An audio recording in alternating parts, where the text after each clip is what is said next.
Barnaby Rudge by Charles Dickens, Chapter 43. Next morning brought no satisfaction to the locksmith's thoughts, nor next day, nor the next, nor many others. Often after nightfall he entered the street, and turned his eyes towards the well-known house, and as surely as he did so, there was the solitary light, still gleaming through the crevices of the window-shutter, while all within was motionless, noiseless, cheerless as a grave. Unwilling to hazard Mr. Haredale's favour by disobeying his strict injunction, he never ventured to knock at the door or to make his presence known in any way. But whenever strong interest and curiosity attracted him to the spot, which was not seldom, the light was always there. If he could have known what passed within, the knowledge would have yielded him no clue to this mysterious vigil. At twilight Mr. Haredale shut himself up, and at daybreak he came forth. He never missed a night, always came and went alone, and never varied his proceedings in the least degree. The manner of his watch was this. At dusk he entered the house in the same way as when the locksmith bore him company, kindled a light, went through the rooms, and narrowly examined them. That done, he returned to the chamber on the ground floor, and laying his sword and pistols on the table, sat by it until morning. He usually had a book with him, and often tried to read, but never fixed his eyes or thoughts upon it for 5 minutes together. The slightest noise without doors caught his ear. A step upon the pavement seemed to make his heart leap. He was not without some refreshment during the long, lonely hours, generally carrying in his pocket a sandwich of bread and meat, and a small flask of wine. The latter, diluted with large quantities of water, he drank in a heated, feverish way, as though his throat were dried, but he scarcely ever broke his fast by so much as a crumb of bread. If this voluntary sacrifice of sleep and comfort had its origin, as the locksmith on consideration was disposed to think, in any superstitious expectation of the fulfillment of a dream or vision connected with the event on which he had brooded for so many years, and if he waited for some ghostly visitor who walked abroad when men lay sleeping in their beds, he showed no trace of fear or wavering. His stern features expressed inflexible resolution. His brows were puckered and his lips compressed with deep and settled purpose. And when he started at a noise and listened, it was not with the start of fear, but hope. And catching up his sword as though the hour had come at last, he would clutch it in his tight-clenched hand and listen with sparkling eyes and eager looks until it died away. These disappointments were numerous, for they ensued on almost every sound, but his constancy was not shaken. Still, every night he was at his post, the same stern, sleepless sentinel, and still night passed, and morning dawned, and he must watch again. This went on for weeks. He had taken a lodging at Vauxhall in which to pass the day and rest himself, and from this place, when the tide served, he usually came to London Bridge from Westminster by water, in order that he might avoid the busy streets. One evening, shortly before twilight, he came his accustomed road upon the river's bank, intending to pass through Westminster Hall into Palace Yard, and there take boat to London Bridge as usual. There was a pretty large concourse of people assembled round the Houses of Parliament, looking at the members as they entered and departed, and giving vent to rather noisy demonstrations of approval or dislike according to their known opinions. As he made his way among the throng, he heard once or twice the No Popery cry, which was then becoming pretty familiar to the ears of most men. But holding it in very slight regard, and observing that the idlers were of the lowest grade, he neither thought nor cared about it, but made his way along with perfect indifference.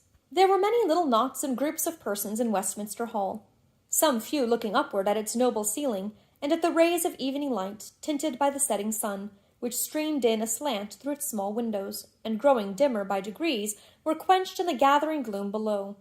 Some, noisy passengers, mechanics going home from work, and otherwise, who hurried quickly through, waking the echoes with their voices, and soon darkening the small door in the distance, as they passed into the street beyond. Some in busy conference together on political or private matters, pacing slowly up and down with eyes that sought the ground, and seeming by their attitudes to listen earnestly from head to foot. Here, a dozen squabbling urchins made a very babel in the air. There, a solitary man, half clerk, half mendicant, paced up and down with hungry dejection in his look and gait. At his elbow passed an errand lad, swinging his basket round and round, and with his shrill whistle riving the very timbers of the roof, while a more observant schoolboy, half-way through, pocketed his ball, and eyed the distant beadle as he came looming on. It was that time of evening when, if you shut your eyes and open them again, the darkness of an hour appears to have gathered in a second. The smooth-worn pavement, dusty with footsteps, still called upon the lofty walls to reiterate the shuffle and the tread of feet unceasingly. save when the closing of some heavy door resounded through the building like a clap of thunder and drowned all other noises in its rolling sound. Mr. Haredale, glancing only at such of these groups as he passed nearest to, and then in a manner betokening that his thoughts were elsewhere, had nearly traversed the hall, when two persons before him caught his attention. One of these, a gentleman in elegant attire, carried in his hand a cane, which he twirled in a jaunty manner as he loitered on.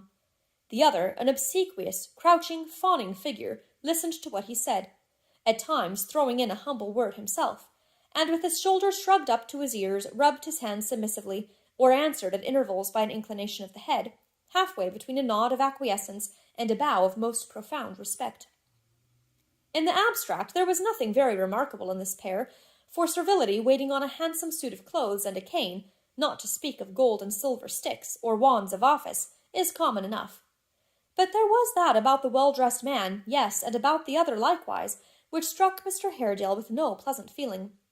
He hesitated, stopped, and would have stepped aside and turned out of his path, but at the moment the other two faced about quickly, and stumbled upon him before he could avoid them. The gentleman with the cane lifted his hat, and had begun to tender an apology, which Mr. Haredale had begun as hastily to acknowledge and walk away, when he stopped short, and cried, "Haredale! God bless me, this is strange indeed." "It is," he returned impatiently. "Yes, my dear friend," cried the other, detaining him, "why such great speed? 1 minute, Haredale, for the sake of old acquaintance." "I am in haste," he said. "Neither of us has sought this meeting. Let it be a brief one. Good night."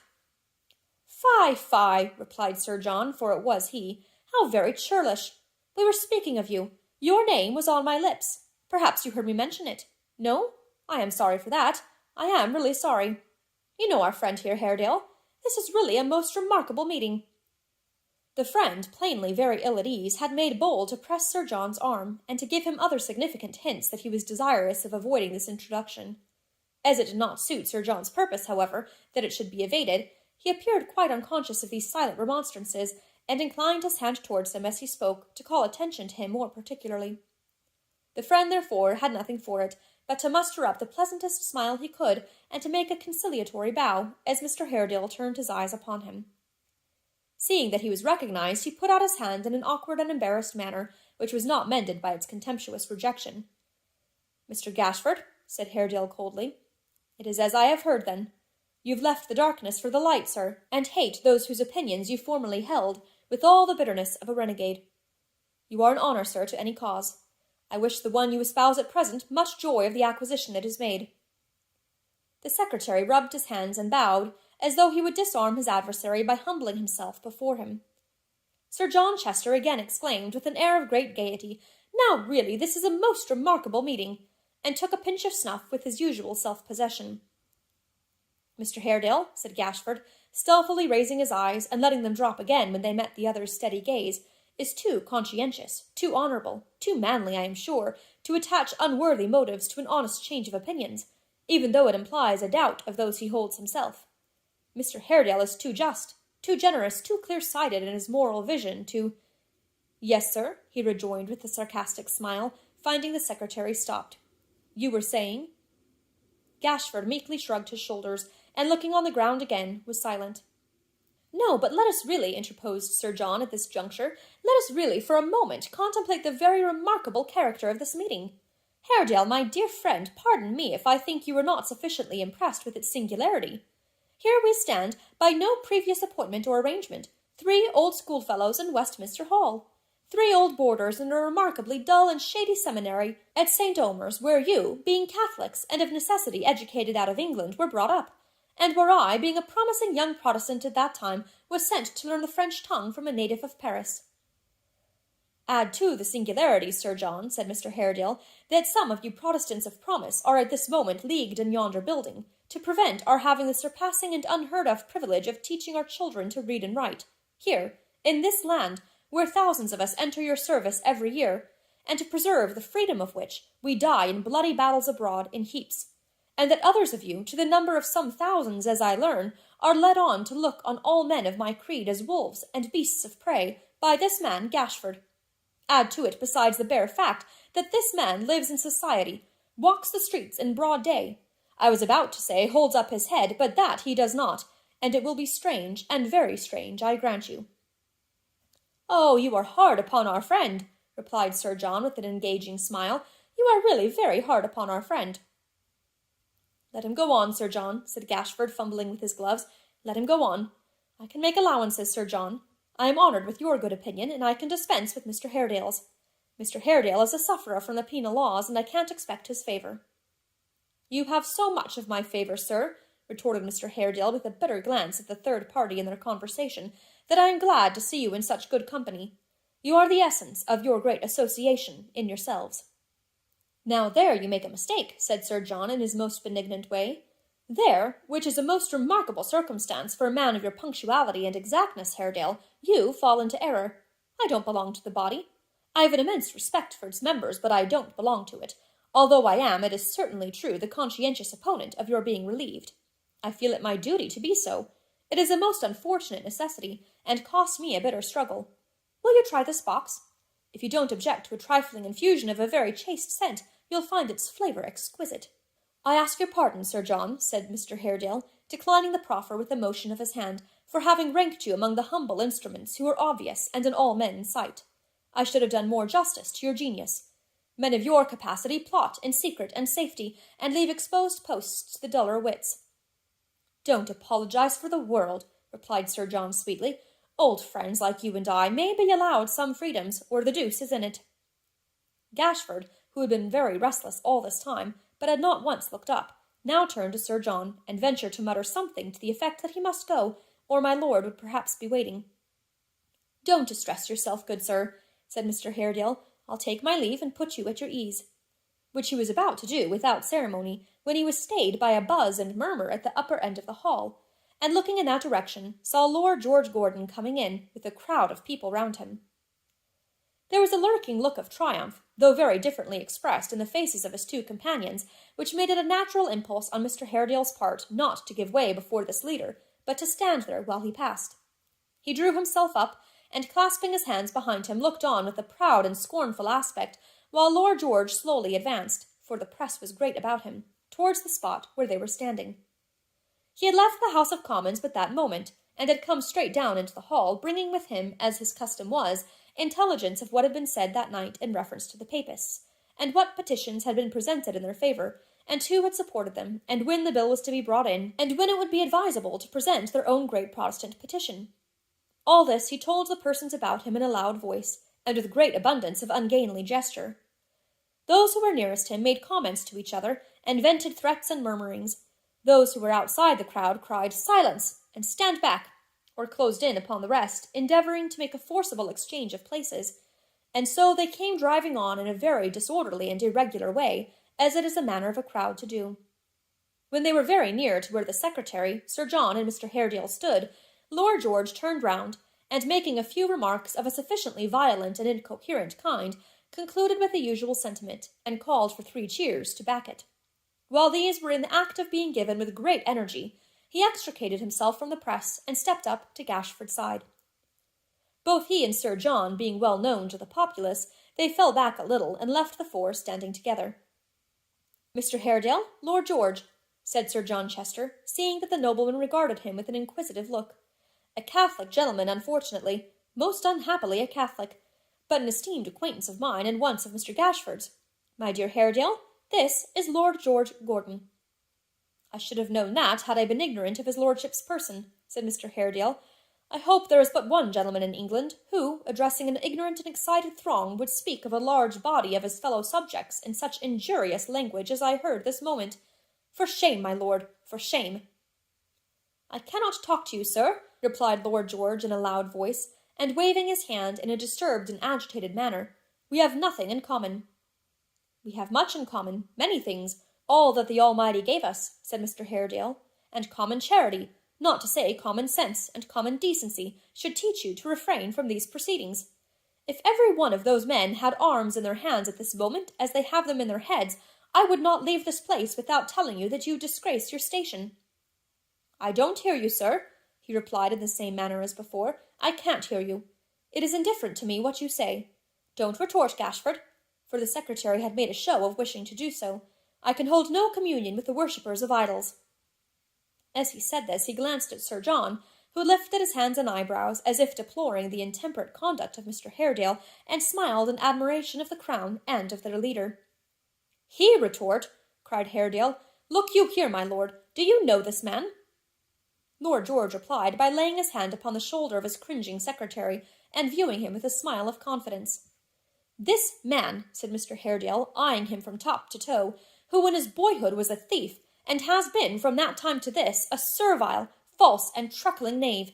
This man who has crawled and crept through life, wounding the hands he licked, and biting those he fawned upon.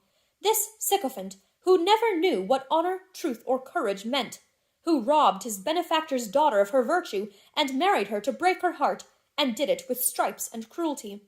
This creature, who has whined at kitchen windows for the broken food, and begged for halfpence at our chapel doors. This apostle of the faith, whose tender conscience cannot bear the altars where his vicious life is publicly denounced. Do you know this man?" "Oh, really, you are very, very hard upon our friend," exclaimed Sir John. "Let Mr. Haredale go on," said Gashford, upon whose unwholesome face the perspiration had broken out during this speech in blotches of wet. "I don't mind him, Sir John. It's quite as indifferent to me what he says as it is to my lord. If he reviles my lord, as you have heard, Sir John, how can I hope to escape?" "It is not enough, my lord," Mr. Haredale continued, "that I, as good a gentleman as you, must hold my property, such as it is, by a trick at which the state connives because of these hard laws, and that we may not teach our youth in schools the common principles of right and wrong, but must we be denounced and ridden by such men as this? Here is a man to head your no-popery cry. For shame! For shame!" The infatuated nobleman had glanced more than once at Sir John Chester, as if to inquire whether there was any truth in these statements concerning Gashford, and Sir John had as often plainly answered by a shrug or look, "Oh, dear me, no." He now said, in the same loud key, and in the same strange manner as before, "I have nothing to say, sir, in reply, and no desire to hear anything more. I beg you won't obtrude your conversation, or these personal attacks upon me. I shall not be deterred from doing my duty to my country and my countrymen by any such attempts, whether they proceed from emissaries of the Pope or not, I assure you. Come, Gashford." They had walked on a few paces while speaking, and were now at the hall door, through which they passed together. Mr. Haredale, without any leave-taking, turned away to the river stairs, which were close at hand, and hailed the only boatman who remained there. But the throng of people, the foremost of whom had heard every word that Lord George Gordon said, and among all of whom the rumour had been rapidly dispersed that the stranger was a papist who was bearding him for his advocacy of the popular cause, came pouring out pell-mell, and forcing the nobleman, his secretary, and Sir John Chester on before them, so that they appeared to be at their head, crowded to the top of the stairs where Mr. Haredale waited until the boat was ready, and there stood still, leaving him on a little clear space by himself. They were not silent, however, though inactive. At first some indistinct mutterings arose among them, which were followed by a hiss or two, and these swelled by degrees into a perfect storm. Then one voice said, "Down with the papists!" and there was a pretty general cheer, but nothing more. After a lull of a few moments, one man cried out, "Stone him!" Another, "Duck him!" Another, in a stentorian voice, "No popery!" This favourite cry the rest re-echoed, and the mob, which might have been 200 strong, joined in a general shout. Mr. Haredale had stood calmly on the brink of the steps until they made this demonstration, when he looked round contemptuously and walked at a slow pace down the stairs. He was pretty near the boat, when Gashford, as if without intention, turned about, and directly afterwards a great stone was thrown by some hand in the crowd, which struck him on the head and made him stagger like a drunken man. The blood sprung freely from the wound and trickled down his coat. He turned directly, and rushing up the steps with the boldness and passion which made them all fall back, demanded, "Who did that? Show me the man who hit me." Not a soul moved, except some in the rear who slunk off, and escaping to the other side of the way looked on like indifferent spectators. "Who did that?" he repeated. "Show me the man who did it. Dog, was it you? It was your deed, if not your hand, I know you." He threw himself on Gashford as he said the words, and hurled him to the ground. There was a sudden motion in the crowd, and some laid hands upon him, but his sword was out, and they fell off again. "My lord, Sir John," he cried, "draw, one of you. You are responsible for this outrage, and I look to you. Draw, if you are gentlemen." With that he struck Sir John upon the breast with the flat of his weapon, and with a burning face and flashing eyes stood upon his guard, alone before them all. For an instant, for the briefest space of time the mind can readily conceive, there was a change in Sir John's smooth face, such as no man ever saw there. The next moment he stepped forward, and laid one hand on Mr. Haredale's arm, while with the other he endeavoured to appease the crowd. "My dear friend, my good Haredale, you are blinded with passion. It's very natural, extremely natural, but you don't know friends from foes." "I know them all, sir. I can distinguish well," he retorted, almost mad with rage. "Sir John, Lord George, do you hear me? Are you cowards?" "Never mind, sir," said a man, forcing his way between and pushing him towards the stairs with friendly violence. "Never mind asking that. For God's sake, get away. What can you do against this number? And there are as many more in the next street who will be round directly." Indeed, they began to pour in as he said the words. "You'd be giddy from that cut in the first heat of a scuffle. Now do retire, sir, or take my word for it, you'll be worse used than you would be if every man in the crowd was a woman, and that woman Bloody Mary. Come, sir, make haste, as quick as you can." Mr. Haredale, who began to turn faint and sick, felt how sensible this advice was, and descended the steps with his unknown friend's assistance. John Gruby, for John it was, helped him into the boat, and giving her a shove off, which sent her 30 feet into the tide, bade the waterman pull away like a Briton, and walked up again as composedly as if he had just landed. There was at first a slight disposition on the part of the mob to resent this interference, but John looking particularly strong and cool, and wearing besides Lord George's livery, they thought better of it, and contented themselves with sending a shower of small missiles after the boat, which plashed harmlessly in the water, for she had by this time cleared the bridge and was darting swiftly down the centre of the stream. From this amusement they proceeded to giving Protestant knocks at the doors of private houses, breaking a few lamps, and assaulting some stray constables. But, it being whispered that a detachment of life guards had been sent for, they took to their heels with great expedition, and left the street quite clear.